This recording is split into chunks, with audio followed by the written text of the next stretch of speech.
कौमी असम्बली का जो इजलास है वो आज 11:30 बजे होना है। 28 निकाती एजेंडा इसका जारी कर दिया गया है। तौहीन अदालत कानून मनसूखी से मुतल्लिक जो बिल है एजेंडे में शामिल है। सुप्रीम कोर्ट, हाई कोर्ट जजेस और ब्यूरोक्रेट्स की दोहरी शहरियत पर पाबंदी के आईनी तरमीमी बिल भी इस एजेंडे में शामिल है और आइन के आर्टिकल 184 में तरमीम से मुतल्लिक बिल भी आज की असम्बली की कार्रवाई का हिस्सा होगा। सुप्रीम कोर्ट में जजेस की तादाद बढ़ाने से मुताल्लिक आईनी तरमीमी बिल भी एजेंडे में शामिल है। जजेस की तादाद बढ़ाने से मुताल्लिक बिल नून लीग के बैरिस्टर दानियाल चौधरी आज पेश करेंगे। कौमी असम्बली का इजलास आज 11:30 बजे होगा, जिसका 28 निकाती एजेंडा जारी कर दिया। वकास हमारे साथ इस वक्त मौजूद है, हमारे नुमाइंदे, उनसे जरा बात करते हैं। वकास, क्या है एजेंडे के हवाले से ताज़ा तरीन आपके पास, आगाह कीजिएगा।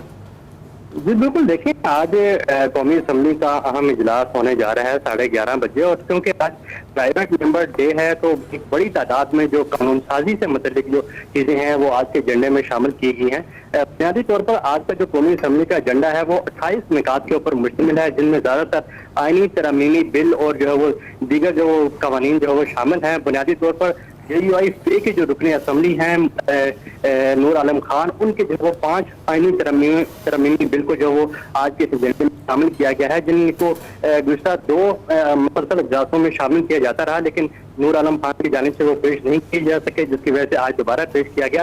जिनमें बुनियादी तौर के ऊपर दोहरी शहरियत से मुतल्लिक जो वो आईनी तरमीम शामिल हैं, जिनमें सुप्रीम कोर्ट और हाई कोर्ट के जजेस की दोहरी शहरियत और उसके साथ साथ जो ब्यूरोक्रेट्स हैं उनकी दोहरी शहरियत की ममानियत से मुतल्लिक जो वो आईनी तरमीमी बिल को शामिल किया गया है। इसके साथ साथ जो दूसरा आईनी तरमीमी बिल जो यहाँ पर शामिल है वो है तौहीन अदालत के कानून को खत्म करने से मुतल्लिक, तौहीन अदालत के कानून को मनसूख करने से मुतल्लिक जो बिल है वो भी JUI की रुकने असम्बली मौलाना नूर आलम खान की जानिब से वो आज पेश किया जाएगा। इसके साथ साथ जो आर्टिकल 184(3) है उसमें जो है तरमीम भी आईनी तरमीम जो है वो तजवीज़ की गई है JUI की जानिब से। इसके साथ साथ जो दूसरा जो अहम जो रजिस्ट्रेशन आज कौमी असम्बली में पेश की जाएगी वो है सुप्रीम कोर्ट के जजेस की तादाद बढ़ाने से मुतल्लिक, तो मुस्लिम लीग नून के बैरिस्टर दानियाल चौधरी की जानिब से आज कौमी असम्बली के इजलास में पेश किया जाएगा।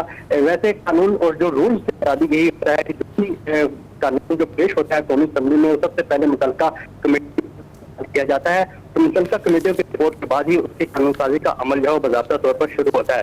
तो आज जो एक अहम इजलास है प्राइवेट में 28 निकाती एजेंडा आज के इजलास से जारी किया गया है, जिसमें आईनी तरमीमी बिल और उसके साथ दीगर जो ठीक होगा।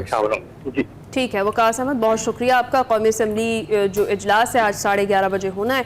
सलमान आबिद साहब, आपकी तरफ मैं वापस आऊंगी। एक तो ये कि जो आप बात कर रहे थे वो मुकम्मल कीजिएगा और इस पर भी कमेंट करना कीजिएगा जो करंट सिचुएशन है, जो आज 11:30 बजे इजलास है, 28 निकाती जो उसका एजेंडा है और उसके जो मेन जो आईनी तरमीमी बिल्स आज पेश किए जाने हैं उस पर आप क्या कॉमेंट करेंगे? पहली बात तो मैंने ये कहा कि जैसे फेडरल लेवल पे और प्रोविंशियल लेवल पे एपिक्स कमेटियाँ मौजूद हैं, वहाँ सियासी और अस्करी क़यादत बैठती है और बैठ के जो है ना वो सिक्योरिटी से रिलेटेड जो भी फैसले वो करते हैं। इसलिए सारी जिम्मेदारी ना सियासी हुकूमत पर है ना सारी जिम्मेदारी इस्टेब्लिशमेंट पे, दोनों की मुश्तरका है।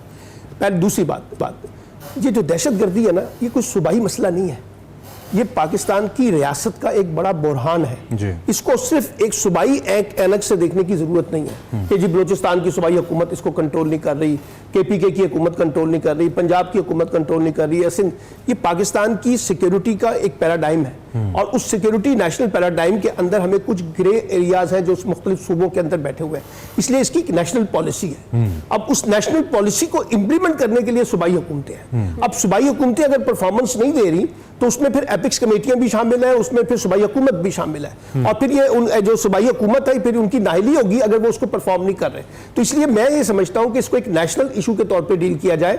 तमाम सियासी जमातें जो बड़ी मेन स्ट्रीम जमातें हैं और साथ साथ जो आपकी रीजनल पॉलिटिकल पार्टीज हैं, आप उनको इंगेज करेंगे तो ये बात आगे चलेगी। और ये कहना कि सिर्फ 1% लोग हैं ये सारे के सारे, और लेकिन देखिए ना जब दहशतगर्दी होती है वो 1% हो या 1% से ज्यादा हो, सवाल ये है कि उसके नतीजे में बिल्कुल खत्म हो गया। लेकिन क्विकली अगर आंसर करते हैं, क्या हुकूमत सही खतूत पे काम कर रही है सारी सिचुएशन के अंदर, जब इतने सारे बहरान, चाहे वो मुआशी हो चाहे वो लिसानी हो, हमने कल मियां वाली की हम बात कर रहे हैं, बलोचिस्तान की हम बात कर रहे हैं, एकदम से जो खड़े हो गए हैं, धुआं उठना शुरू हो गया है, तो क्या इनकी स्ट्रैटेजी, इनकी पॉलिसी ठीक है? आप are you satisfied with that? बिल्कुल नहीं हूं, क्योंकि देखिए हुकूमत एक रिएक्शनरी पॉलिसी के तहत काम कर रही है। अब ये जो जजेस के बारे में किया जा रहा है और जो आज एजेंडे का हिस्सा भी है, आप किसी की यानी पॉलिटिकल मोटिव्स की बेसिस के ऊपर अगर आप जजेस की तकरीरी का कोई निजाम लेके आना चाहते हैं तो उससे फिर मसाइल पैदा होंगे, जुडिशरी और हुकूमत के दरमियान एक नया क्लैश आपको देखने को मिलेगा। ठीक है, और नया बहरान पैदा या होगा। लाजमी बात। ठीक है सलमान साहब, thank you very much for your time and for analysis. हमारे साथ सलमान आबिद सीनियर मौजूद थे, इससे पहले सैयद मोहम्मद अली साहब थे।